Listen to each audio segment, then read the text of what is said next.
Hello students, welcome back. আজি আমি নটা organic chemistry general organic chemistry এটা নতুন টপিক লৈ আহিছো আজিৰ টপিকটো হ'ল ৰিজনেন্স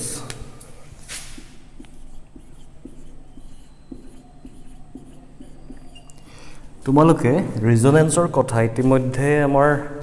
11 যেটো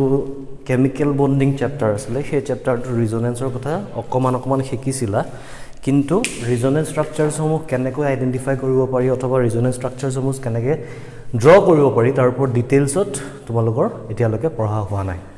গতিকে আজিৰ আমি এই ভিডিঅ'টোত ৰিজনেন্স সম্পৰ্কে যিমানখিনি কথা আছে গোটেইখিনি কথা কভাৰ কৰিবলৈ ট্ৰাই কৰিম হয়তো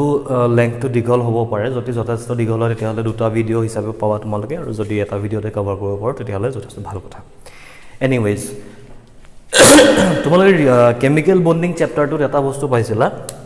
এটা কনসেপ্ট পাইছিলা দ্যাট ইজ লিউইছ স্ট্ৰাকচাৰ আমি কেমিক্যাল কম্পাউণ্ড সমূহৰ বন্ডিং শ্ব' কৰিবৰ কাৰণে এটা কনসেপ্ট ইউজ কৰিছিলো যাক আমি লিউইছ স্ট্ৰাকচাৰ বুলি কওঁ আমি বিভিন্ন ধৰণৰ মলিকিউলছ বিভিন্ন ধৰণৰ মলিকুলাৰ আয়ন এইবোৰৰ লিউইছ স্ট্ৰাকচাৰ অথবা এটম এইবোৰৰ লিউইছ স্ট্ৰাকচাৰ আমি ড্ৰ কৰিছিলো তো মনত আছে নাই নাজানো বাৰু তোমালোকৰ কিন্তু আমি এটা টেকনিক ইউজ কৰিছিলো লিউইছ স্ট্ৰাকচাৰ ড্ৰ কৰিবৰ কাৰণে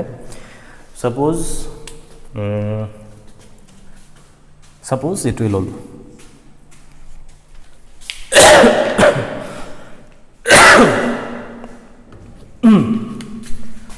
সে এটো স্ট্রাকচার CO3 2- তোমালোকে হয়তো জানা যে ইয়াক আমি কি বুলি কওঁ মলিকুলাৰ আয়ন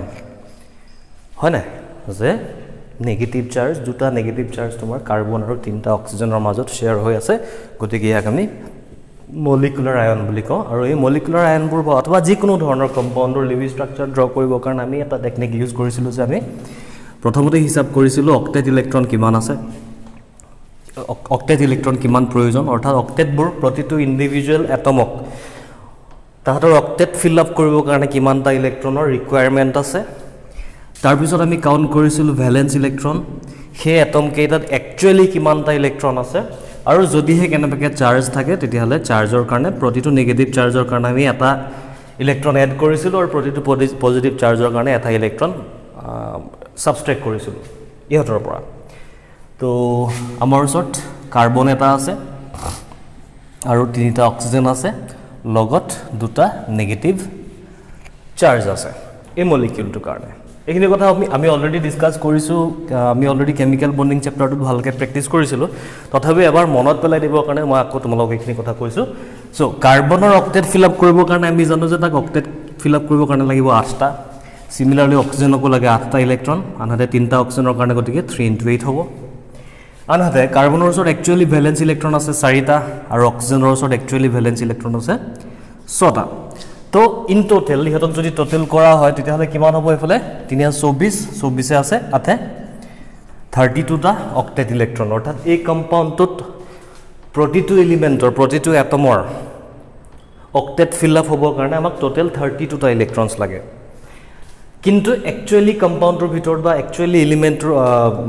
এই এটম কেইটাৰ ভিতৰত একচুয়ালি ইলেক্ট্ৰনছ আছে এফালে 318 তোমাৰ হৈ গ'ল 22টা ওকে আনহাতে দুটা নেগেটিভ চাৰ্জৰ কাৰণে আমি এক্সট্ৰা ভ্যালেন্স ইলেক্ট্ৰনত আৰু দুটা ইলেক্ট্ৰন এড কৰিব লাগিব সো ইন টোটাল আমাৰ ওচৰত আছে 24টা ইলেক্ট্ৰন ওকে সো অক্টেট ইলেক্ট্ৰনৰ পৰা আমি যেতিয়া ভ্যালেন্স ইলেক্ট্ৰনটো মাইনাস কৰিছিলো তেতিয়া আমি পাইছিলো শেয়াৰড ইলেক্ট্ৰন কিমানটা ইলেক্ট্ৰন আমি শেয়াৰ কৰিব লাগে এইবোৰ কথা অলৰেডি আকৌ কৈছো আমি কেমিক্যাল বন্ডিংত পাতিছিলো তথাপিও এবাৰ মনত পেলাই দিছো তো শেয়াৰড ইলেক্ট্ৰন উলিয়াবৰ কাৰণে কি কৰো অক্টেট ইলেক্ট্ৰনৰ পৰা ভ্যালেন্স ইলেক্ট্ৰন মাইনাস কৰিব লাগে সো 32 ৰ পৰা 24 গলে থাকিলে 8 অৰ্থাৎ আমি 8টা ইলেক্ট্ৰন কাৰ্বন এটা আৰু 3টা অক্সিজেন অৰ্থাৎ 4টা এটমৰ মাজত শেয়াৰ কৰিব লাগে সো 8টা ইলেক্ট্ৰন যদি শেয়াৰ কৰো তেতিয়াহলে আমি বন্ড কিমান পাম 4টা সিগমা বন্ড থাকিব তাৰ মানে সো এই কম্পাউণ্ডটোত CO3 2- এই মলিকুলাৰ আয়নটোত টোটাল 4টা সিগমা বন্ড আমি শো কৰিব লাগে যাৰ পিছত যাক শেয়াৰ কৰাৰ পিছত আমি এই মলিকিউলটোৰ যেটো লিউইছ স্ট্ৰাকচাৰ হয় সেই লিউইছ স্ট্ৰাকচাৰটো পাম ঠিক আছে মনত আছেনে নে পাহৰিলা বাৰু যিয়ে নহওক যদিও পাহৰিলা এনেকৈ মনত এতিয়া মনত পৰিব চাগে সো কি কৰিব লাগে আমি কাৰ্বন আৰু অক্সিজেন কেইটাৰ মাজত 4টা সিগমা বন্ড প্ৰডিউস কৰিব লাগে সো 4টা সিগমা বন্ড প্ৰডিউস কৰিবলৈ হলে মিনিমাম এটা সিগমা বন্ডটো প্ৰতিটোৰ মাজত লাগিবই ৰাইট এতিয়া বাকি থাকিল আৰু দুটা ইলেক্ট্ৰন অৰ্থাৎ আৰু এটা সিগমা বন্ড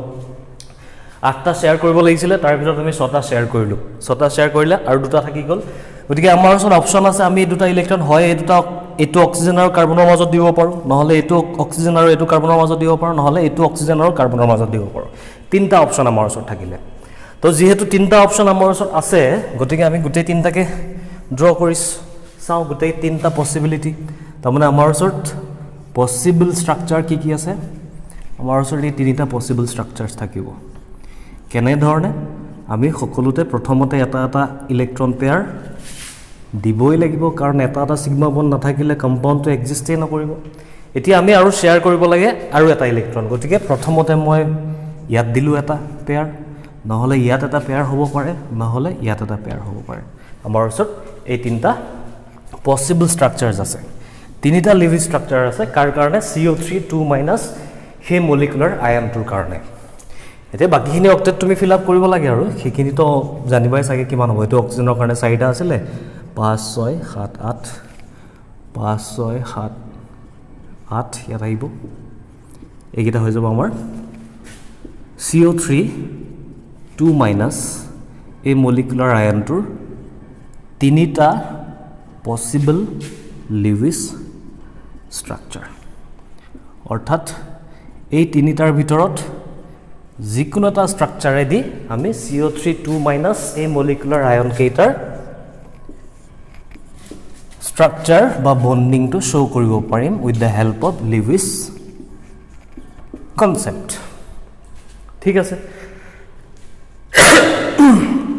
এই তিনটা পসিবিলিটি এতিয়া যদি আমি এটো তাৰমানে এই তিনটাৰ ভিতৰত যিকোনো এটা ললে হল অৰ্থাৎ গোটেই তিনটাই শুদ্ধ তাৰমানে এতিয়া যদি এটুক যদি আমি শুদ্ধ বুলি ধৰো তেতিয়াহলে আমাৰ ওচৰত CO3 2- যেটো স্ট্ৰাকচাৰ হ'ব সেইটো হ'ব ঠিক এনেকুৱা ধৰণৰ এটু অক্সিজেন আৰু এটু কাৰ্বনৰ সৰি এটু অক্সিজেন আৰু কাৰ্বনৰ মাজত ডাবল বন্ড ইহত বাকি দুটাত সিঙ্গেল বন্ড আনতে ইয়াত হ'বলে তোমাৰ ইয়াত ডাবল বন্ড বাকি দুটাত সিঙ্গেল বন্ড আনতে ইয়াত হ'বলে হলে ইয়াত সিঙ্গেল বন্ড আৰু থাৰ্ডটোত ডাবল বন্ড এই তিনটা স্ট্ৰাকচাৰ হ'ব পাৰে হয় CO3 2- কাৰণে তাৰ মানে আমাৰ ওচৰত হয় প্ৰথমটো শুদ্ধ নহলে সেকেন্ডটো শুদ্ধ নহলে থাৰ্ডটো শুদ্ধ এই তিনটাৰ ভিতৰত যিকোনো এটা স্ট্ৰাকচাৰক আমি শুদ্ধ লিভিং স্ট্ৰাকচাৰ বুলি ধৰিব পাৰো এতিয়া চোৱা এটা কথা যে যদি যিকোনো এটা শুদ্ধ বুলি ধৰো যিকোনো এটা তিনটাৰ ভিতৰত যিকোনো এটাকে ধৰিব পাৰা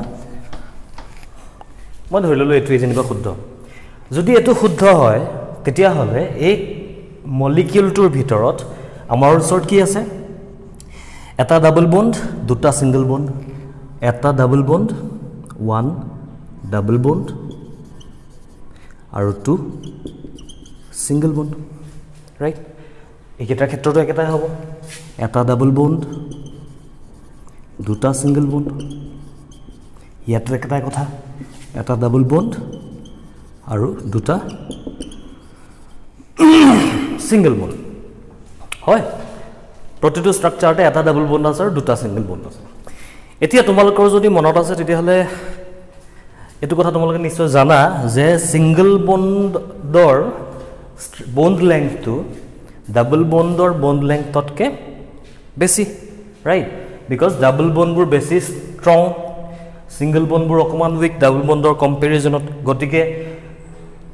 যিমান বেছি বন্ড ষ্ট্ৰেংথ থাকে সিমানে কম বন্ড লেংথ থাকে bond length is inversely proportional to bond strength বা bond strength is inversely proportional to bond length অৰ্থাৎ এই তিনটাৰ ভিতৰ যিকোনো এটাক যদি আমি শুদ্ধ বুলি ধৰো তেতিয়া হলে সিচুৱেশনটো এই মলিকিউলটোৰ ভিতৰত কি হ'ব লাগে যে দুটা চুটি বন্ড দুটা দীঘল বন্ড থাকিব কাৰ্বন আৰু অক্সিজেনৰ মাজত দুটা বন্ড অকমান দীঘল হ'ব লাগিব আৰু এটা বন্ড অকমান ছুটি হ'ব লাগিব এইটো সিচুৱেচন হ'ব লাগিব যিকোনো এটা স্ট্ৰাকচাৰ শুদ্ধ বুলি ধৰিলে ৰাইট এটা ছুটি বন্ড আৰু দুটা দীঘল দীঘল বন্ড থাকিব লাগে কিন্তু যেতিয়া ইয়াৰ স্ট্ৰাকচাৰটো একচুয়ালি ষ্টাডি কৰা হ'ল ইয়াৰ স্ট্ৰাকচাৰটো বা ইয়াৰ বন্ড লেংথখিনিৰ কথা যেতিয়া একচুয়ালি ষ্টাডি কৰা হ'ল তেতিয়া হলে গম পোৱা গ'ল যে একচুয়ালি কাৰ্বন অক্সিজেন তিনটাৰ মাজত যিমান কেইটা বন্ড আছে গোটেই কেইটা বন্ডৰ লেংথবোৰ সমান আমাৰ এটো এই তিনটা স্ট্ৰাকচাৰৰ মতে এটা বন্ড লেংথ ছুটি বন্ড হ'ব লাগে এটা আৰু দুটা দীঘল হ'ব লাগিছিল কিন্তু একচুয়ালি দেখা গ'ল যে গোটেই তিনটা বন্ডৰে লেংথটো সমান অৰ্থাৎ এই তিনটা স্ট্ৰাকচাৰৰ এটাও কমপ্লিটলি শুদ্ধ নহয় যেতিয়া এক্সপেৰিমেন্টাল ফ্যাক্টবোৰৰ কথা কনসিডাৰ কৰা হ'ল কথাখিনি বুজি পাই আছা সাগে আমি এই তিনটাক গোটেই তিনটাকে শুদ্ধ লিভি স্ট্ৰাকচাৰ বুলি মানিব লাগিব কিন্তু যদি এই তিনটাক যদি শুদ্ধ লিভি স্ট্ৰাকচাৰ বুলি মানো তেতিয়া হলে আমাৰ ওচৰত এটা কনক্লুজন আহে যে এই কম্পাউণ্ডটোৰ ভিতৰত এটা ছুটি বন্ড আছে আৰু দুটা দীঘল বন্ড আছে কম্পেয়াৰেটিভলি তাহাতৰ মাজত কিন্তু একচুয়াল ষ্টাডি কৰাৰ পিছত একচুয়াল ফ্যাক্টবোৰ চোৱাৰ পিছত দেখা গ'ল যে গোটেই তিনটা বন্ডে সমান গতিকে এই কথাটোক এক্সপ্লেইন কৰিবৰ কাৰণে গোটেই তিনটা বন্ড যে সমান সেই কথাটোক এক্সপ্লেইন কৰিবৰ কাৰণে এটা কনসেপ্ট গ্ৰো কৰোৱা হ'ল হেতু হ'ল এনেকুৱা ধৰণৰ তাৰ মানে ইহতি তিনটা স্ট্ৰাকচাৰে যদিও CO3 মলিকুলাৰ আয়নটোৰ এক্সাক্ট স্ট্ৰাকচাৰটোক শো কৰিব পাৰিছে এক্স্যাক্টলি শুদ্ধ উত্তৰটো এটাইও দিয়া নাই ভুল এটাও নহয় কিন্তু শুদ্ধও এটাও নহয় গোটেই তিনটাই শুদ্ধ কিন্তু গোটেই তিনটাই ভুল কথাটো বুজি পাই আছা নে কি কৈ আছো যদিও প্ৰতিটো স্ট্ৰাকচাৰে আমাক ইহতৰ মাজত থকা বন্ডিংটোক এক্সপ্লেইন কৰিব পাৰিছে কিন্তু এক্সপেৰিমেন্টাল ভ্যালুৰ লগত ইহতৰ ৰিজাল্টটোৰ কোইনসাইড কৰা নাই একেই কথা কোৱা নাই গতিকে এই কথাটোক এক্সপ্লেইন কৰিবৰ কাৰণে থিওৰিটো অনা হ'ল কনসেপ্টটো অনা হ'ল যাক আমি ৰিজনেন্স বুলি কওঁ তে ৰিজনেন্সৰ মতে কি কাহিনী যে ইউ কমপ্লিটলি শুদ্ধ নহয় ইউ কমপ্লিটলি শুদ্ধ নহয় ইউ কমপ্লিটলি শুদ্ধ নহয় কেনেকুৱা ধৰণৰ কথা তেতিয়া হলে এতিয়া চোৱা প্ৰথম স্ট্ৰাকচাৰটোত কাৰ্বন আৰু অক্সিজেনৰ মাজত ডাবল বন্ড আছে আনহাতে সেকেন্ড স্ট্ৰাকচাৰটো আৰু থাৰ্ড স্ট্ৰাকচাৰটোত এই কাৰ্বন আৰু এই অক্সিজেনৰ মাজত আমি যদি এটোক 1 নম্বৰ অক্সিজেন এটোক 2 নম্বৰ অক্সিজেন 3 নম্বৰ অক্সিজেন বুলি ধৰো তেতিয়া হলে 1 নম্বৰ অক্সিজেন আৰু কাৰ্বনৰ মাজত প্ৰথম স্ট্ৰাকচাৰটোত ডাবল বন্ড আছে আনহাতে সেকেন্ড আৰু থাৰ্ড স্ট্ৰাকচাৰটোত সিঙ্গল বন্ড আছে তো ৰিজনেন্স থিওৰিৰ মতে কি এই গোটেই তিনটা স্ট্ৰাকচাৰ কম্বাইন কৰিলেহে আমি একচুয়াল স্ট্ৰাকচাৰটো পাব পাৰো তো এই একচুয়াল স্ট্ৰাকচাৰটো পাবৰ কাৰণে যেহেতু ইয়াত এটা এবাৰ ডাবল বন্ড এবাৰ সিঙ্গল বন্ড গতিকে এই কাৰ্বন আৰু এই 1 নম্বৰ অক্সিজেনটোৰ মাজত থকা বন্ডটোক আমি সিঙ্গল বন্ড বুলিও কমপ্লিটলি ধৰিব নোৱাৰো কমপ্লিটলি ডাবল বন্ড বুলিও ধৰিব নোৱাৰো ধৰি ললো আমি সিঙ্গল বন্ড আৰু ডাবল বন্ডৰ মাজৰ এটা কিবা বন্ড ঠিক আছে সিমিলাৰলি এটো কাৰ্বন আৰু এটো অক্সিজেনৰ ক্ষেত্ৰটো একেটাই কাহিনী হ'ব ইয়াত ডাবল বন্ড আছে ইয়াত সিঙ্গল বন্ড গতিকে এটো কমপ্লিটলি সিঙ্গল বন্ডো নহয় ডাবল বন্ডো নহয় মাজৰ কিবা এটা বন্ড আনহাতে এটো কথাটো একেটাই কাহিনী হ'ব সিঙ্গল বন্ডো নহয় ডাবল বন্ডো নহয় মাজৰ কিবা এটা বন্ড তো এই যে তিনটা স্ট্ৰাকচাৰকে আমি কম্বাইন কৰি নতুন এটা স্ট্ৰাকচাৰ বনালো এই স্ট্ৰাকচাৰটো নতুনকে যে এই স্ট্ৰাকচাৰটো বনালো এই স্ট্ৰাকচাৰটো কোৱা হয় ৰিজনেন্স হাইব্ৰিড ওকে ৰিজনেন্স হাইব্ৰিড বুলি কোৱা হয় আনহাতে যি তিনটা স্ট্ৰাকচাৰ কম্বাইন কৰি আমি এই ৰিজনেন্স হাইব্ৰিডটো বনালো অৰ্থাৎ এই তিনিটা স্ট্ৰাকচাৰকে কম্বাইন কৰি পিনে আমি এই স্ট্ৰাকচাৰটো বনাই জানো নতুন স্ট্ৰাকচাৰটো তো এই গোটেই তিনিটা স্ট্ৰাকচাৰক কোৱা হয় অৰিজিনাল যি তিনটা স্ট্ৰাকচাৰ আছিল তাহাতক কোৱা হয় কেননিকেল স্ট্ৰাকচাৰ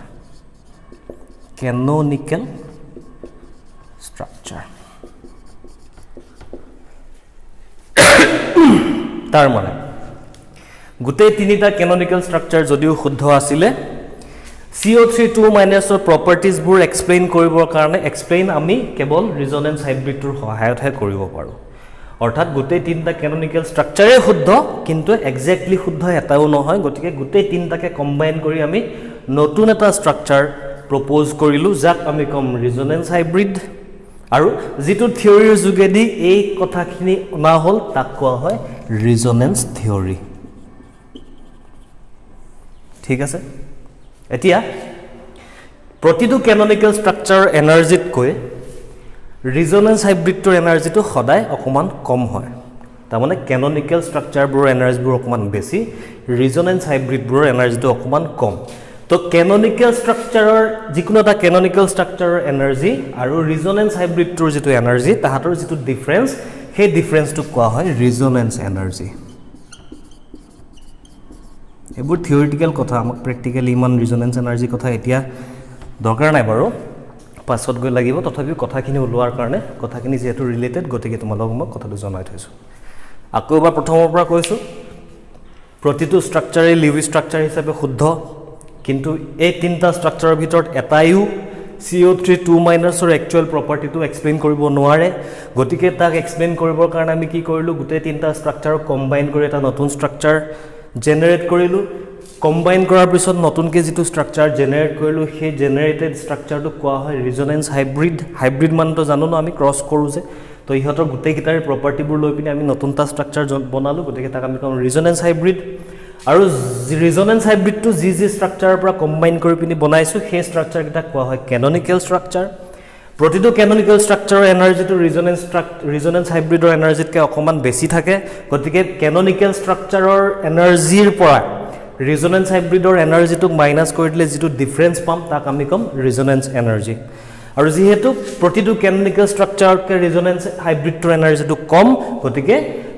প্ৰতিটো ক্যাননিক্যাল স্ট্ৰাকচাৰতকৈ ৰিজনেন্স হাইব্ৰিডৰ ষ্টেবিলিটিটো অকমান বেছি হ'ব বিকজ এনাৰ্জি যিমান কম হয় সিমান বেছি ষ্টেবিলিটি বাঢ়ে ক্লিয়াৰ হৈছে কথাখিনি সো এয়া আছিল আমাৰ ৰিজনেন্সৰ বেসিক আইডিয়া কিন্তু কথাটো হ'ল যে প্ৰতিটো কম্পাউণ্ডৰ কাৰণে এনেকেতো আমি লিভি স্ট্ৰাকচাৰ তিনটা চাৰিটা ড্ৰ কৰাটো সম্ভৱ নহয় এতিয়া ইয়াত তিনটা লিভি স্ট্ৰাকচাৰ আছিলে কাৰণে কৰবাত তোমাৰ 10টা থাকিব পাৰে ৰিজনেন্স ক্যাননিক্যাল স্ট্ৰাকচাৰ তেতিয়ালে তুমি প্ৰতিটোৰ কাৰণে কেনেকৈ আকি থাকিবা হয় বা কেনেকৈ ডিটাৰমাইন কৰিবা তুমি এনেকৈ অক্টেট ইলেক্ট্ৰন কাউন্ট কৰিবা ইয়াত তিনটা এটম আছিলে ঠিক আছে ইয়াত আছিলে তিনটা এটম সাপোজ কিবা এটা স্ট্ৰাকচাৰ পাব পাৰা যত তোমাৰ say to molecule CH2 CH3 CH2 NH2 CH2 double bond CH এনেকুৱা ধৰণৰ কিবা এটা স্ট্ৰাকচাৰ নিবা আছে ঠিক আছে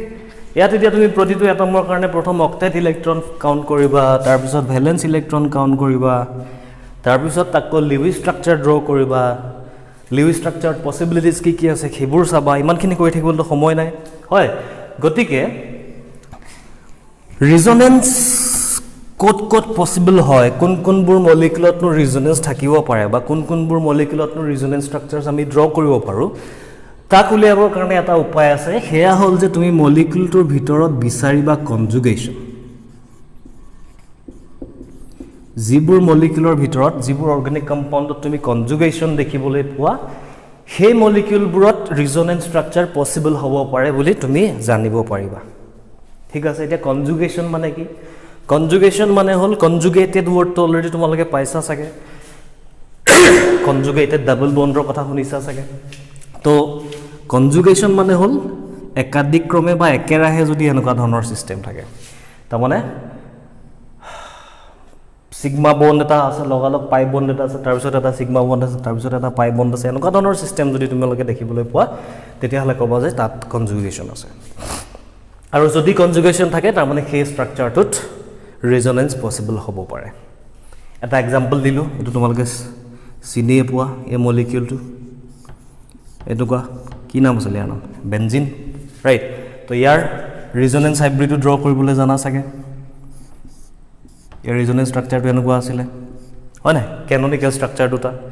তো এটো এটা লিভি স্ট্ৰাকচাৰ এটো এটা Lewis structure pi bond sigma bond pi bond sigma bond pi bond sigma bond অৰ্থাৎ কনজুগেশ্যন আছে pi bond sigma bond pi bond sigma bond pi bond conjugation আছে ইয়াত যেহেতু কনজুগেশ্যন আছে গতিকে ইয়াৰ ৰিজনেন্স স্ট্ৰাকচাৰটো পসিবল হয় দুইটা ক্যাননিক্যাল স্ট্ৰাকচাৰ হয় আৰু ইহত দুটা ৰিজনেন্স হাইব্ৰিডটো আমি কেনেকৈ ড্ৰ কৰো সুটিকে আকিটা দিও ন এটো ডাবল বন্ড এটো সিঙ্গেল বন্ড গতিকে এটো ডাবল বন্ডো নহয় সিঙ্গেল বন্ডো নহয় ডাবল বন্ডো নহয় সিঙ্গেল বন্ডো নহয় ডাবল বন্ডো নহয় সিঙ্গেল বন্ডো নহয় মাজৰ এনেকুৱা তো কাহিনী তো এটো আমি হাইব্ৰিড হিচাপে ড্ৰ কৰো বা ইয়াক তুমি তেনেকৈ নেকি সাধাৰণতে এনেকৈ আকি থোৱা হয় বেনজিনটো এনেকৈ গোল এটা দি থোৱা হয় এই গোলটো একো নহয় এই যে ৰিংটোৰ নিচিনা ষ্ট্ৰাকচাৰটো প্ৰডিউচ হৈছে তাকে আমি গোল হিচাপে বা চাৰ্কেল হিচাপে আঁকি থওঁ তো এয়া হ'ল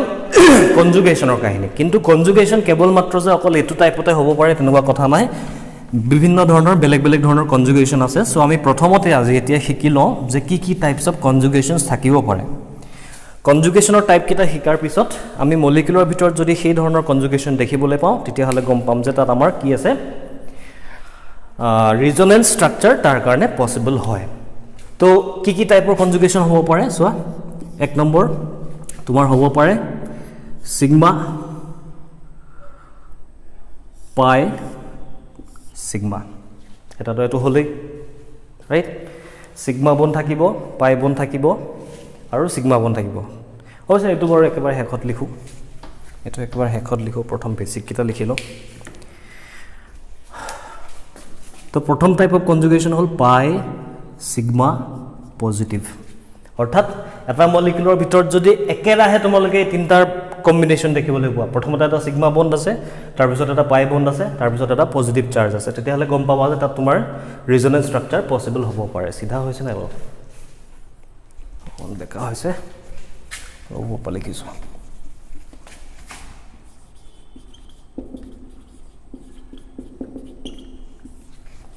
সো এক নম্বৰ কনজুগেশ্যন কি ক'লো মই পাই বন থাকিব লাগিব সিগমা বন থাকিব লাগিব লগতে এটা পজিটিভ চাৰ্জ থাকিব লাগিব অৰ্থাৎ এক্সাম্পল লৈছোঁ চোৱা সে এইটো মলিকিউল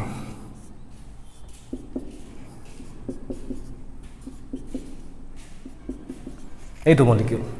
এতিয়া চোৱা ইয়াত যদি মন কৰা প্ৰথমতে এটা পাই বন্ড আছে লগে লগে এটা সিগমা বন্ড আছে সিগমা বন্ডৰ লগতে এটা পজিটিভ চাৰ্জ আছে সো ইয়াক আমি কম কনজুগেশ্যন আৰু যেহেতু এই মলিকিউলটোৰ ভিতৰত সেই কনজুগেশ্যনটো আছে গতিকে আমি ক'ব পাৰিম যে এই মলিকিউলটোত তোমাৰ কি আছে ৰিজনেন্স ষ্ট্ৰাকচাৰ পচিবল হ'ব পাৰে ওকে সেকেন্ড টাইপ অফ কনজুগেশ্যনটো হ'ল পাই কমা দি দিছোঁ এটা পাই সিগমা তাৰপিছত লোন পেয়াৰ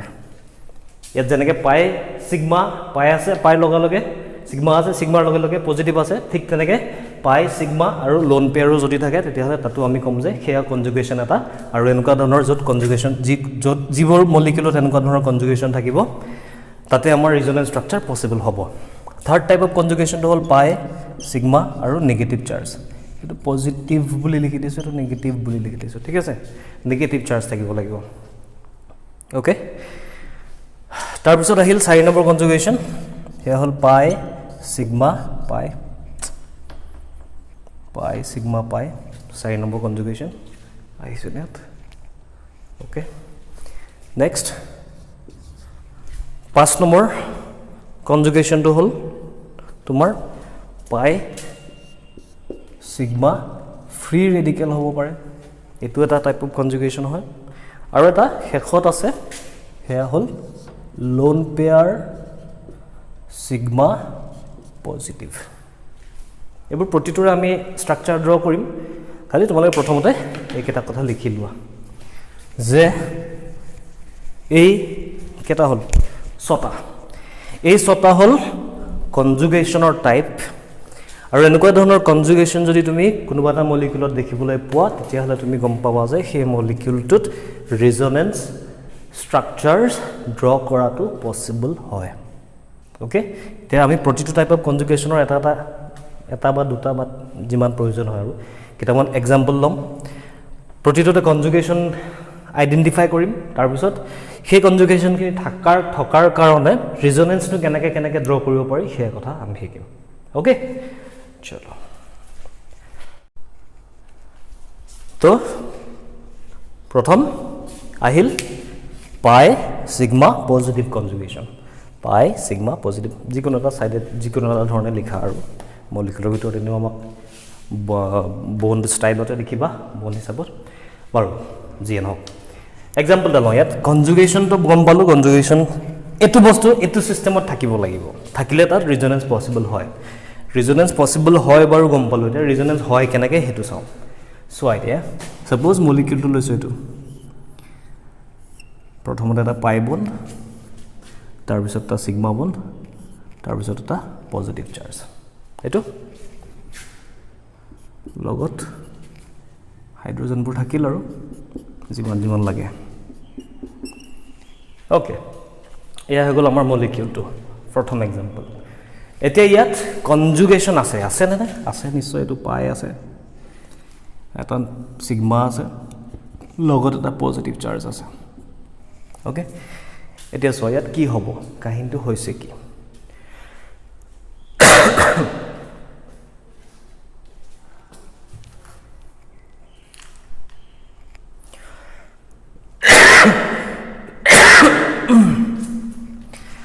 আমি ইতিমধ্যে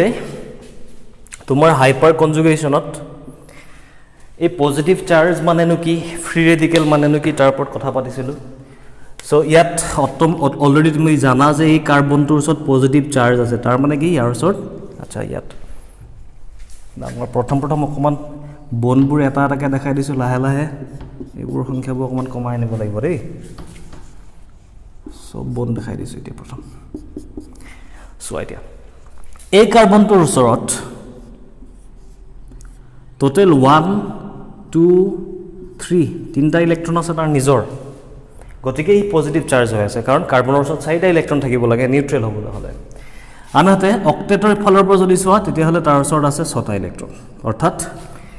এই কাৰ্বনটোক আৰু 2টা ইলেক্ট্ৰন প্ৰয়োজন আছে তাৰ অক্টেট ফিল আপ হ'বৰ কাৰণে গতিকে কি কৰিব হি ই ইলেক্ট্ৰন ডেফিচিয়েণ্ট আনহাতে এই কাৰ্বনটোৰ ওচৰত ডোনেট কৰিব পৰাকৈ ইলেক্ট্ৰন আছে নে যদি লোন পেয়াৰ থাকিলেহেঁতেন ডোনেট কৰি দিলেহেঁতেন কিন্তু কথাটো হ'ল এই কাৰ্বনৰ ওচৰত নাই তথাপিও সাইডত থকা কাৰ্বনটো ইলেক্ট্ৰন ডেফিচিয়েণ্ট আনহাতে এই কাৰ্বনটোৰ ওচৰত এটা লুজ পাই ইলেক্ট্ৰনছ আছে এই দুটা গতিকে ই কি কৰিব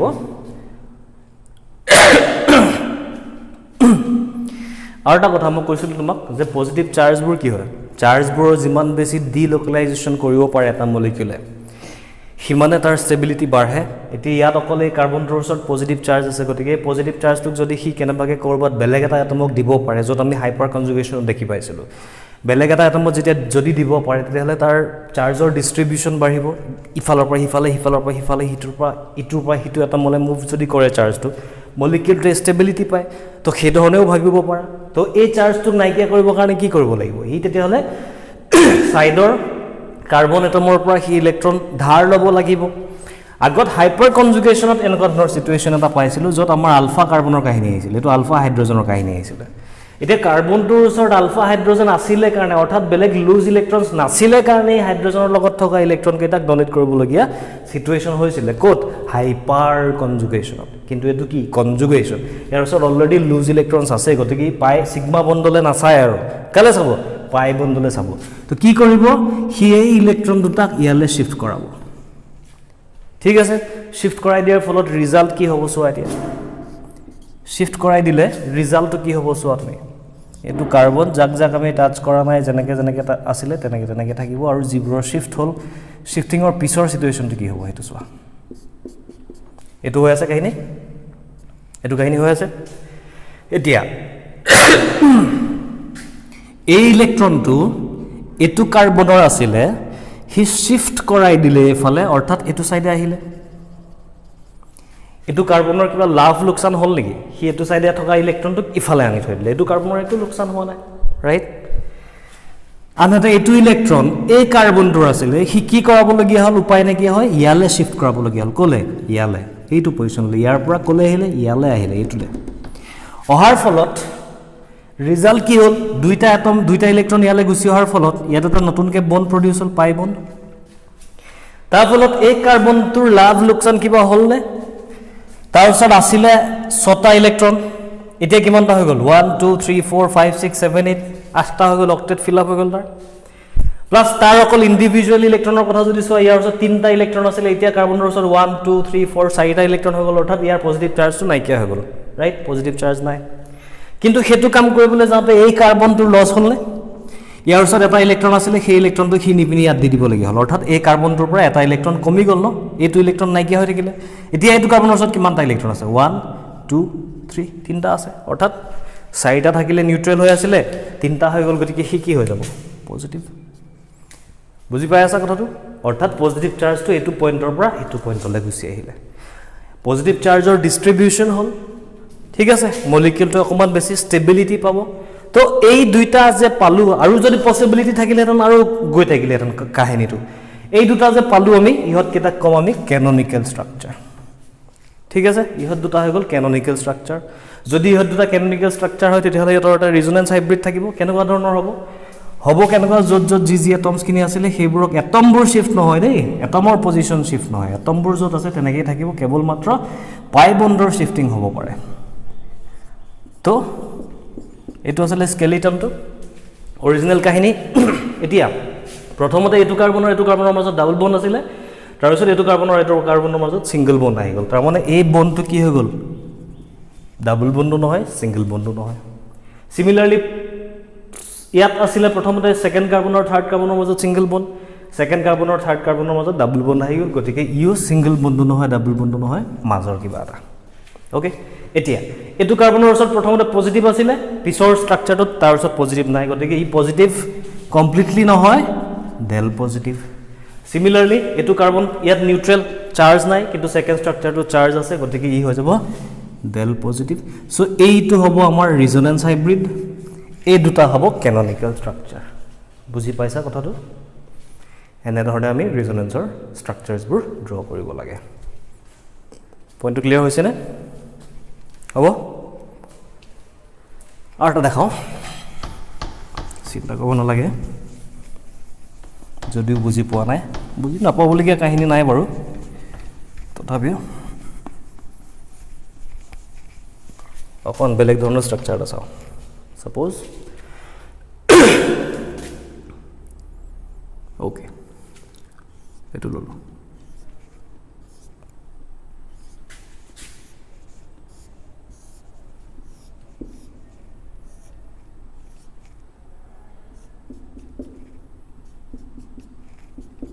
এইটো ষ্ট্ৰাকচাৰ আহিছে নে ওকে তো ইয়াত এইটো CH2 এইটো CH2 এইটো CH ঠিক আছে কনজুগেশ্যন আছে নে নিশ্চয় আছে পাই সিগমা পজিটিভ তো পাই সিগমা পজিটিভ যদি আছে তেতিয়াহ'লে তাৰ মানে ইয়াত কনজুগেশ্যন আছে যদি কনজুগেশ্যন আছে ইয়াৰ ৰিজনেন্স ষ্ট্ৰাকচাৰ বা ইয়াৰ ক্যানোনিক্যাল স্ট্ৰাকচাৰছ পসিবল হয় যেহেতু হয় গতিকে এবাৰ কি হ'ব একে কাহিনী হ'ব এটো পজিটিভ চাৰ্জ ইয়াৰ ওচৰত ইলেক্ট্ৰন ডেফিচিয়েন্সি আছে লগতে থকা কাৰ্বনটোত এটা পাই বন্ড লুজ ইলেক্ট্ৰন গতিকে কি কৰিব ইয়াৰ পৰা পাই ইলেক্ট্ৰন দুটা ইয়ালে শিফট হ'ব শিফট হোৱাৰ ফলত ৰিজাল্ট কি হ'ব ইয়াৰ ফলত জাক টাচ কৰা নাই সেইবোৰ যেনেকৈ আছে তেনেকৈ থাকিব যিবোৰ টাচ হৈছে সেইবোৰক আমি আঁকিব লাগে প্ৰথম কথা সিগমা বন্ডবোৰ যেনেকৈ আছিলে তেনেকৈ থাকিব সেইবোৰ চিন্তাই কৰিব নালাগে যিবোৰ সিগমা বন্ড আছিলে সেইবোৰ তেনেকৈ থাকিব যিবোৰ এটম যিবোৰ জেগাত আছিলে সেইবোৰ এটম সেইবোৰ জেগাতে থাকিব এটমৰ কোনো ধৰণৰ পজিশন চেঞ্জ নহয় ওকে এইটো ষ্ট্ৰাকচাৰ ইলেক্ট্ৰন ডেফিচিয়েন্ট আছিলে কাৰণে এই কাৰ্বনটোৱে লাগি থকা কাৰ্বনটোক ইফালে কাৰ্বন থাকিলে ইটো কাৰ্বনকো খুজিলেহেঁতেন যিয়ে দিব পাৰে মুঠতে তো যেহেতু এইটো কাৰ্বনৰ ওচৰত লুজ পাই ইলেক্ট্ৰনছ আছিলে গতিকে পাই ইলেক্ট্ৰনৰ শিফটিং হ'ল ইয়ালে শিফটিং হোৱাৰ ফলত কি হ'ব এতিয়া এইটো ইলেক্ট্ৰন এইটো কাৰ্বনৰ হয় হি শিফট হৈ পিনি ক'লে গ'ল ইয়ালে শিফট হৈ ইয়ালে গ'ল অৰ্থাৎ এইটো পজিশনলৈ আহিলে তো এই কাৰ্বনটোৰ একো লাভো হোৱা নাই লোকচানো হোৱা নাই ইয়াত থকা ইলেক্ট্ৰন এইফালে নিপিনি থৈ দিছে ৰাইট নেক্সট এইটো ইলেক্ট্ৰন এই কাৰ্বনটোৰ আছিলে হি গৈ ক'ত পালেগে ইয়াত পাবগে এই সাইডৰ কিটা ড্ৰ নকৰিবা মই বুজাবৰ কাৰণে কৈছো এইটো ইলেক্ট্ৰন এইটো কাৰ্বনৰ আছিলে হি গৈ ক'ত পালেগে ইয়াত অৰ্থাৎ এইটো পজিশনত পালেগে হল হেতু কাৰণে নতুন কি হৈ গ'ল ইয়াত এটা নতুনকে পাই বন্ড এটা প্ৰডিউস হ'ল কিন্তু হেতু কৰিবলৈ যাওঁতে এই কাৰ্বনটোৰ কি হ'ল লাভ লোকচান কিবা অৰিজিনেলি তাৰ ওচৰত 1 2 3 আৰু এফালে হাইড্ৰোজেনৰ লগত 4 এটো আকি দেখাই দিছো হাইড্ৰোজেনৰ লগত 4 1 2 3 4 চাৰিটা এটম হয় চাৰিটা ইলেক্ট্ৰন হৈ আছিল কিন্তু এটো ষ্ট্ৰাকচাৰ হি ইলেক্ট্ৰনটো তাক দি দিব লগিয়া হোৱাৰ কাৰণে এতিয়া তাৰ ওচৰত কেটা আছে ইলেক্ট্ৰন তিনিটা 1 2 3 অৰ্থাৎ এটো কাৰ্বনৰ কি হ'ল লোকচান এটা ইলেক্ট্ৰন কমি গ'ল যাৰ ফলত এই কাৰ্বনটোৰ ওপৰত কি আহিব পজিটিভ চাৰ্জ বাকি এটো কাৰ্বনৰ কি হ'ল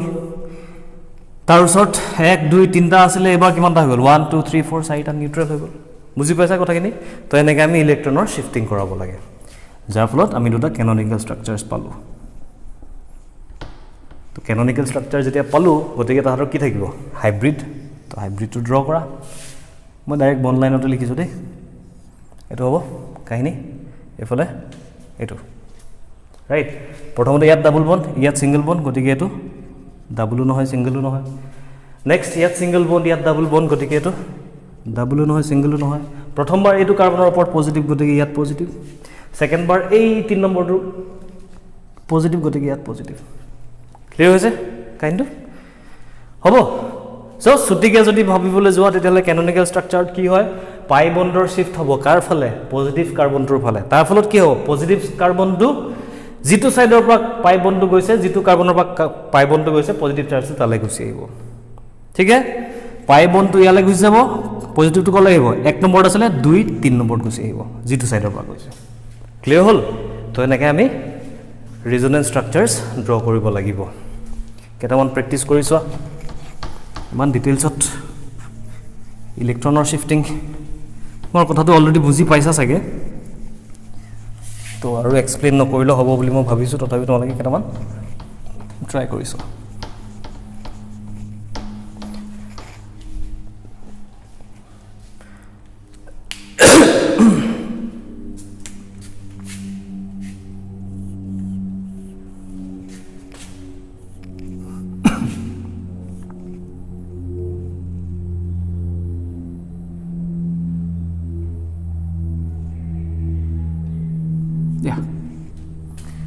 এটুকে কৰিছ কনজুগেশন আছে না নিশ্চয় আছে কেনেকে পাই সিগমা পজিটিভ যদি হেতু হয় তেতিয়াহলে কি হয় তেতিয়াহলে পাই বন্ডটো পজিটিভ সেন্টাৰ থকা কাৰ্বনটোৰ ফালে শিফট হয় যদি শিফট হয় তেতিয়াহলে কি হৈ যায় তাৰ পৰা আমি ক্যানোনিক্যাল স্ট্ৰাকচাৰ পাম কেনেকুৱা ধৰণৰ পাম যিবোৰ বন্ডৰ একো চেঞ্জ হোৱা নাই সেইবোৰ তেনেকৈ থাকিব এতিয়া এটো ইলেক্ট্ৰন এটো কাৰ্বনৰ আছিল হি শিফট হল ইয়ালে একো লোকসান নাই এইটো ইলেক্ট্ৰন এটো কাৰ্বনৰ আছিল হি ইয়ালে শিফট হৈ গল অৰ্থাৎ পাই বন্ডটো ইয়ালে গুচি আহিব যদি পাই বন্ডটো তালে গুচি যায় পজিটিভ চাৰ্জটো কত গুচি যায় 1 2 3 3 নম্বৰলৈ গুচি আহিব ইয়ালে আহিব এটো কাহিনী হৈছে ইলেক্ট্ৰন চিনি দেখি পাইছা নে নাই বুজিটো পাইছা চাগে সো ইয়াৰ যেটো ৰিজনেন্স হাইব্ৰিড হ'ব হেতু কেনেকুৱা ধৰণৰ হ'ব কেনেকুৱা হ'ব প্ৰথমতে ইয়াত ডাবল বন্ড তাৰপিছত ইয়াত ডাবল বন্ড প্ৰথমতে ইয়াত পজিটিভ তাৰপিছত ইয়াত পজিটিভ তো এটো হৈ গল আমাৰ হাইব্ৰিড স্ট্ৰাকচাৰ समझ में आ रहा है बात ठीक है हो ओके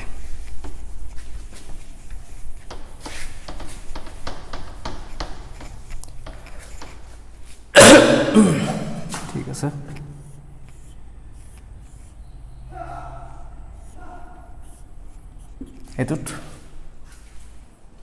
এটুত ট্ৰাই কৰা কনজুগেশন আছে নে আছে কেনেকুৱা কনজুগেশন পাই সিগমা পাই পজিটিভ পাই সিগমা পাই কনজুগেশনটা আছে হেতু কথা আমি পাছত পাতিম সদ্যতে পাই সিগমা পজিটিভ কি হ'ব ইয়াৰ পৰা ইলেক্ট্ৰন শিফট হ'ব কোলে কাৰ্বনটোৰ ফালে ৰিজাল্ট কি হ'ব তাৰ ফলত ৰিজাল্ট কি হ'ব জাক জাক টাচ কৰা নাই তাহাতিবোৰ তেনেকৈ থাকিব এই পাই বন্ডটো ইয়ালে শিফট হল ইয়ালে পাই বন্ডটো শিফট হোৱাৰ কাৰণে পজিটিভ চাৰ্জটো নাইকিয়া হৈ যাব আৰু পজিটিভ চাৰ্জটো ক'ত যাব এই কাৰ্বনটোৰ লছ হ'ব ন তো তাৰ ফলত এটো হৈ যাব আনটো ইয়াত এটা পাই বন্ড আছিল এইটো ৰাইট আচ্ছা আকৌ নতুন এটা কনজুগেশন পালো ন পাই সিগমা পজিটিভ এটো এটা কনজুগেশন তো যেতিয়ালৈকে কনজুগেশন শেষ নহয় তেতিয়ালৈকে আমি ৰিজনেন্স ক্যানোনিক্যাল স্ট্ৰাকচাৰছ ড্ৰ কৰি থাকিব পাৰো আগৰবাৰত শেষ হৈ গৈছিল আৰু নাছিলে ইয়াত আহি যোৱাৰ পিছত আৰু এটো সিঙ্গেল বন্ড আছিল গতিকে নাছিলে কেছ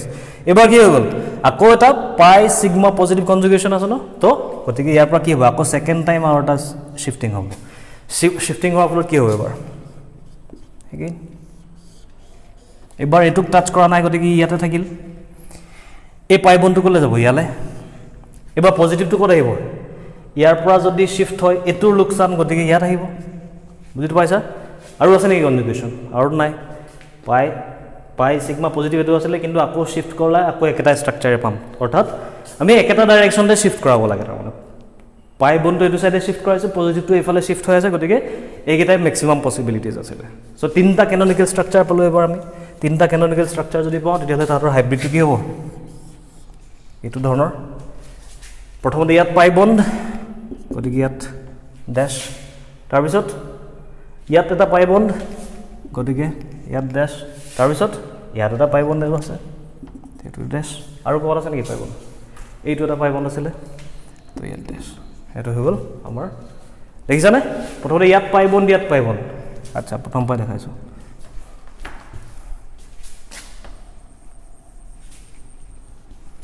প্ৰথম স্ট্ৰাকচাৰটোত ইয়াত পাই বন্ড তো ইয়াত ডট ডট ডট ইয়াত ডট ডট ডট সেকেন্ড স্ট্রাকচারটোত ইয়াত পাই বন্ড এটো অলরেডি হৈ গ'ল গতিকে ইয়াত ডট ডট ডট থার্ড স্ট্রাকচারটোত এটুত পাই বন্ড তো ইয়াত তো অলরেডি দিলু গতিকে ইয়াত আহিলে মুঠতে যত যত ডাবল বন্ড আহিছে যত যত পাই বন্ড আহিছে ঠিক আছে এতিয়া প্ৰথম স্ট্রাকচারটোত ইয়াত পজিটিভ গতিকে ইয়াত ডেল পজিটিভ সেকেন্ড স্ট্রাকচারটোত মাজত পজিটিভ গতিকে ইয়াত ডেল পজিটিভ থার্ড স্ট্রাকচারটোত ইয়াত পজিটিভ গতিকে ইয়াত পজিটিভ এটো হৈ গ'ল আমাৰ হাইব্ৰিড স্ট্ৰাকচাৰ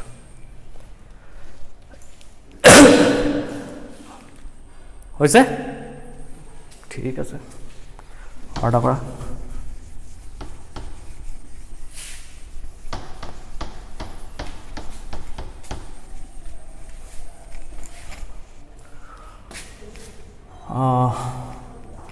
ওকে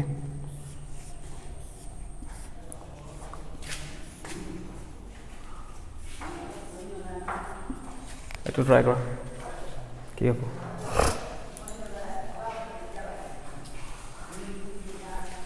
সো পাই সিগমা পজিটিভ গতিকে ইয়ালে শিফট হল শিফট হোৱাৰ ফলত ৰিজাল্টেন্ট কি হ'ব এবাৰ যত যত টাচ হোৱা নাই যিবোৰ টাচ হোৱা নাই যেনেকৈ আছে তেনেকৈ থাকিব যাক যাক চেঞ্জ কৰিছো তাক চেঞ্জ কৰিব লাগে পাই বন্ডটো কত গ'ল ইয়াত পাই বন্ডটো যদি তাত যায় পজিটিভ ক'ত আহিব এইটো কাৰ্বনৰ লছ হ'ব ন গতিকে ইয়াত আহিলে প্লাস এগেইন আকৌ পাই সিগমা পজিটিভ আৰু এটা কনজুগেশ্যন আছে গতিকে এবাৰ শিফটিংটো ইয়ালে হ'ল ফলত ৰিজাল্টেন্ট কি হ'ল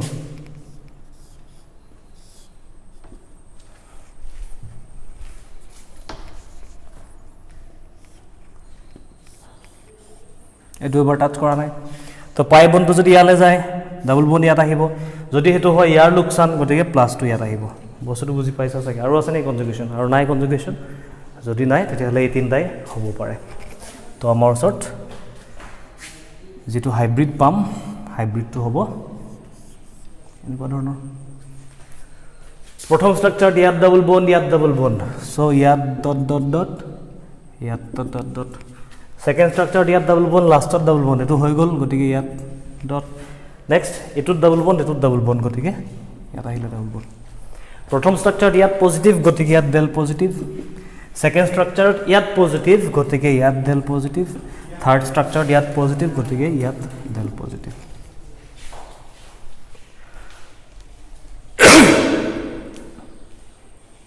ঠিক আছে ওকে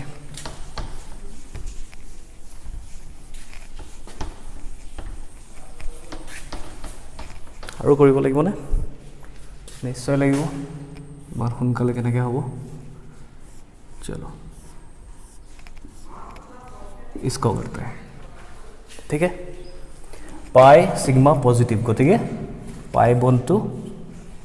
पॉजिटिव सेंटर फल शिफ्ट हम शिफ्ट होवार कारण कि हम इतना देखि आछाने एटु इलेक्ट्रन शिफ्ट हल तार माने ए कार्बनटुते থাকিলে एटु इलेक्ट्रन तो एटु कार्बनटुते থাকিলে আচ্ছা ডাবল বন্ড এনেকে দেখাও ৰবা ডাবল বন্ড বাহিৰ ফালে দেখাই দিছো দেই কথাটো একেটাই বুজি পাব তেতিয়া এইটো কাৰ্বন দি পিনে আঁকি দিও ৰবা ওকে এইটো কাৰ্বন এটো হৈ আছে ডাবল বন্ড আৰু এটো পজিটিভ এটো আঁকিছিলো নে জানো এটো আঁকিছিলো হল বাৰু যি নহওক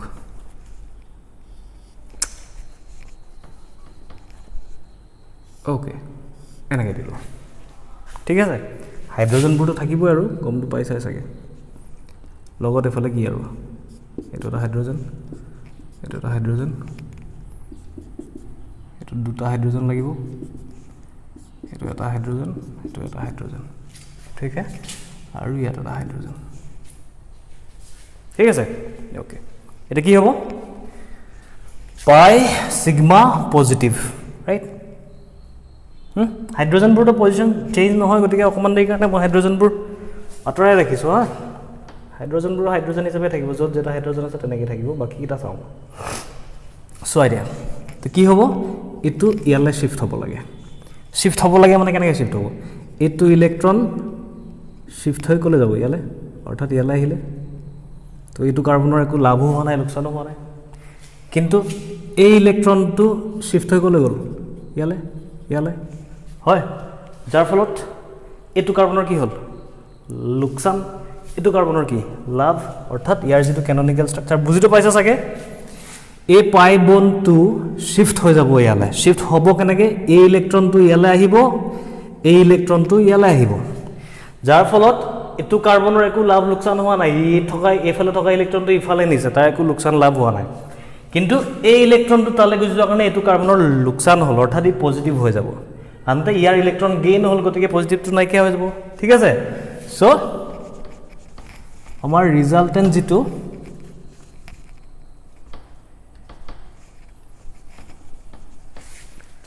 কেননিকেল ষ্ট্ৰাকচাৰ হ'ব সেইটো ড্ৰ কৰিব লাগে একচুৱেলি তো এইটো এনেকুৱা আছিলে কাহিনী এটা হাইড্ৰোজেন আছিলে এইফালে এটা হাইড্ৰোজেন আছিলে ঠিক আছিলে তো এবাৰ কি হৈ গ'ল ই ইয়ালৈ শিফট হোৱাৰ ফলত কি হ'ব এতিয়া যাক টাচ কৰা নাই তাতে তেনেকৈ থাকিব কাৰ্বন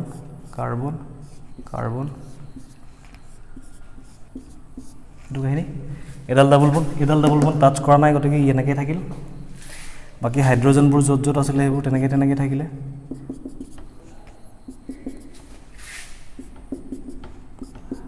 এইটো কাহিনী এই পাই বনটো গুচি গ'ল ক'লে ইয়ালৈ অৰ্থাৎ এবাৰ ডাবল বনটো ইয়াত আৰু সেইটো কৰাৰ কাৰণে এই কাৰ্বনৰ কি হ'ল লোকচান গতিকে পজিটিভটো ইয়াত বুজিটো পাইছা চাগে এগেইন আকৌ পাই সিগমা পজিটিভৰ কাহিনী আহিল তো আকৌ কণ্টিনিউ হ'ব তো মই এইটো বন লাইনতে আঁকিছোঁ আৰু হাইড্ৰোজেন আঁকি থাকিবলৈ মন যোৱা নাই বাৰে চ' বন লাইন নটেশ্যনত ডাইৰেক্টলিটো গম পাইছাই চাগে তেতিয়াহ'লে অ'কে চোৱা এতিয়া এইটো আছিলে ষ্ট্ৰাকচাৰ এইটো পজিটিভ এইটো আছিলে খেল ইয়াৰ পৰা ইয়ালৈ শিফট হ'ল যাৰ ফলত আমি কি পাম যিবোৰ টাচ হোৱা নাই সেইবোৰ তেনেকেই থাকিব অৰ্থাৎ এই পাই বনটো এনেকেই থাকিব পাই বনটো ইয়ালৈ গুচি গ'ল তাৰমানে ইয়ালৈ গুচি গ'ল যাৰ ফলত পজিটিভটো ক'লৈ গুচি আহিব ইয়ালৈ যাৰ লোকচান হ'ল তো পজিটিভটো ইয়ালৈ গুচি আহিলে next again pi sigma positive conjugation পাইছোঁ আকৌ শিফট হ'ব ইয়ালৈ আহিলে যাৰ ফলত কি হ'ল ৰিজাল্টেণ্ট আমাৰ এবাৰ এই পাই বনটো টাচ হোৱা নাই গতিকে সি তেনেকৈ থাকিল এই পাই বনটো ক'লৈ আহিলে ইয়ালৈ অৰ্থাৎ ইয়ালৈ আহিলে যাৰ ফলত কাৰ লোকচান হ'ল এইটো ইলেক্ট্ৰন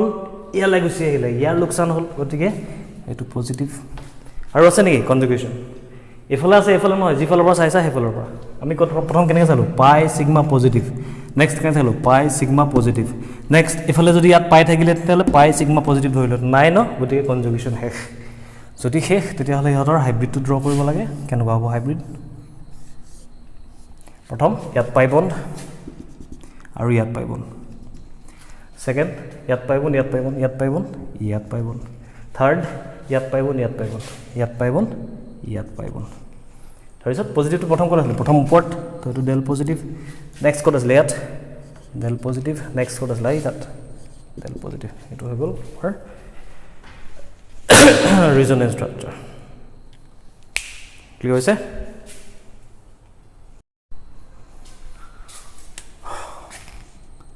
এবাৰ এইটো ট্ৰাই কৰা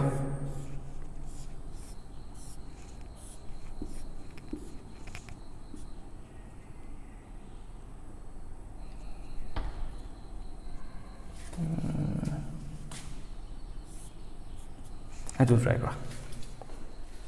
কি হ'ব এতিয়া পাই সিগমা পজিটিভ চ' এইটো ইয়ালৈ গ'ল এজ এ ৰিজাল্ট আমাৰ ওচৰত এইটো টাচ কৰা নাছিলোঁ এইটো গৈছিলে পাই বন্ধু তাত গ'ল গতিকে ডাবল বন্ড ইয়াত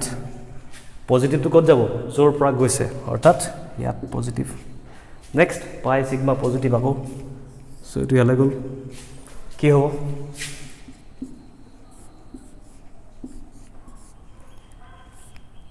যাক যাক টাচ কৰা নাই সি তেনেকৈ থাকিল পাই বন্ধু এবাৰ ইয়ালৈ গুচি গ'ল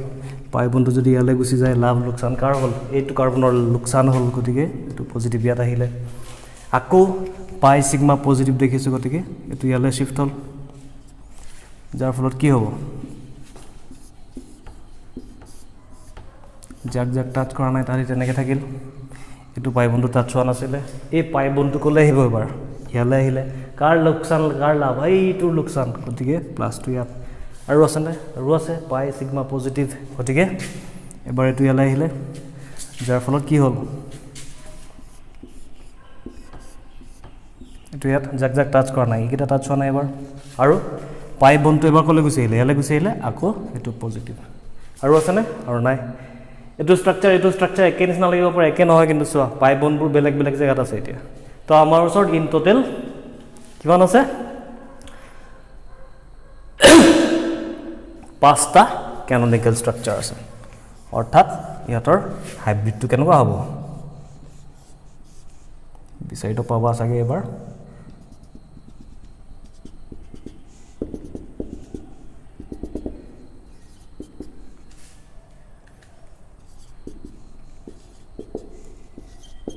এইটো হৈ গ'ল তাৰ ৰেজোনেন্স হাইব্ৰিড ঠিক আছে হ'ব তো এনেকৈ আমি পাই সিগমা পজিটিভ চাৰ্জ থকা কনজুগেশ্যন থকা কম্পাউণ্ডৰ ক্যানোনিক্যাল স্ট্ৰাকচাৰ্ছ ড্ৰ কৰিব পাৰোঁ আৰু এটা কথা মন কৰিবা এইবোৰৰ ক্ষেত্ৰত যিমান বেছি অৰ্থাৎ এইবোৰ সব কি হয় কাৰ্বকেটায়ন নহয় জানো সবতে পজিটিভ চাৰ্জ আছে সব কাৰ্বকেটায়ন তো এই কাৰ্বকেটায়নবোৰ আমি এতিয়ালৈকে যিমানখিনি ড্ৰ কৰিলোঁ গোটেইকেইটাৰ ভিতৰত এটা কথা মন কৰিবা যিমান বেছি এনেকুৱা ধৰণৰ ক্যানোনিক্যাল স্ট্ৰাকচাৰ্ছ থাকিব সিমানে বেছি পজিটিভ চাৰ্জটো ডিলোকেলাইজেশ্যন হয় একে জেগাত নাথাকে 5টা স্ট্ৰাকচাৰ হোৱাৰ কাৰণে পজিটিভ চাৰ্জটো 5টা পজিশ্যনত গুচি গৈছে অৱশ্যে এইটো 4টা পজিশ্যনত গৈছে বাৰু 4টা কাৰ্বনত গুচি গৈছে তো যিমান বেছি ডিলোকেলাইজেশ্যন হয় যিমান বেছি তোমাৰ ক্যানোনিক্যাল স্ট্ৰাকচাৰ্ছ থাকিব সিমানে বেছি পজিটিভ চাৰ্জটোৰ মুভমেণ্ট হয় আৰু যিমান বেছি মুভমেণ্ট হ'ব সিমানে বেছি তাৰ ষ্টেবিলিটি অৰ্থাৎ যদি তোমাক দুটা কম্পাউণ্ডৰ মাজত দুটা কাৰ্বকেটায়নৰ মাজত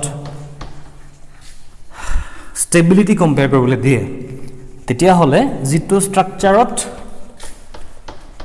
বা যিটো কাৰ্বকেটায়নৰ কাৰণে বেছিকে ক্যানোনিক্যাল স্ট্ৰাকচাৰ্ছ পসিবল হয় সি বেছি ষ্টেবল হ'ব কিন্তু পইণ্টটো কি ক'ব বিচাৰিছোঁ শুনা তাৰমানে তোমাক যদি সাপোজ এইটো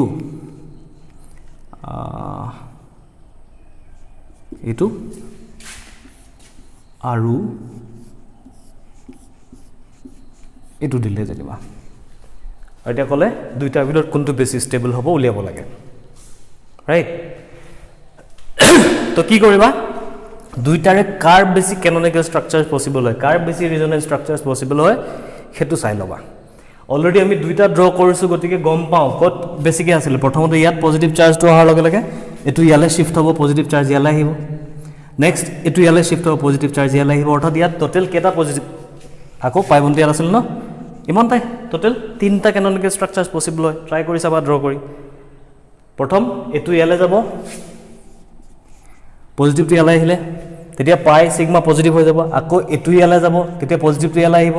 ৰাইট আৰু পসিবল হয় নে আৰু পসিবল নহয় বিকজ পাই নাই আৰু তো ইন টোটেল আমাৰ ওচৰত 3টা ক্যানোনিক্যাল স্ট্ৰাকচাৰ পসিবল হয় বেলেগ বেলেগকৈ আঁকি চাবা মই একেবাৰতে দেখাইছোঁ আৰু তো ইয়াত 3টা ক্যানোনিক্যাল স্ট্ৰাকচাৰ পসিবল হয় আনহাতে এইটোৰ কাৰণে কিমানটা আছিলে প্ৰথম পাই বন্ধু ইয়ালৈ যায় ইয়াত পজিটিভ আহে তাৰপিছত পাই বন্ধু ইয়ালৈ যায় ইয়াত পজিটিভ আহে তাৰপিছত পাই বন্ধু ইয়ালৈ আহে ইয়াত পজিটিভ আহে তো টোটেল 4টা ডিলোকেলাইজ স্ট্ৰাকচাৰ পাইছিলোঁ ৰাইট আৰু এটা আছিলে পাই বন্ধবোৰ শিফট হোৱাৰ কাৰণে সো ইন টোটেল ইয়াত 5টা আছে তো আমি যেহেতু ডিলোকেলাইজেশ্যন ইয়াত বেছিকৈ দেখিবলৈ পাইছোঁ গতিকে ষ্টেবিলিটি যদি কম্পেয়াৰ কৰিবলৈ দিয়ে ইয়াৰ ষ্টেবিলিটি বেছি হ'ব কিন্তু বুজি পাইছা তো যদি তোমাক দুটা কাৰ্বকেটায়ন দিয়ে য'ত কনজুগেশ্যন আছে তেতিয়াহ'লে সেই দুটা কাৰ্বকেটায়নৰ ভিতৰত সেইটো কাৰ্বকেটায়ন বেছি ষ্টেবল হ'ব য'ত বেছিকৈ ৰেজোনেন্স স্ট্ৰাকচাৰ্ছ পসিবল হয় হ'ব আমি এইবোৰ কথা আকৌ ইউজ কৰিমগৈ বাৰু পাছত গৈ কথাৰ মাজত কৈ থলোঁ সদ্যহতে তোমালোকে প্ৰথম ৰেজোনেন্স স্ট্ৰাকচাৰ্ছবোৰ ড্ৰ কৰিবলৈ ট্ৰাই কৰিবা যিমান বেছি পাৰা কেইটামান এনেই মই দিছোঁ চাবা ট্ৰাই কৰি চাবা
এই পাঁচটা দিলোঁ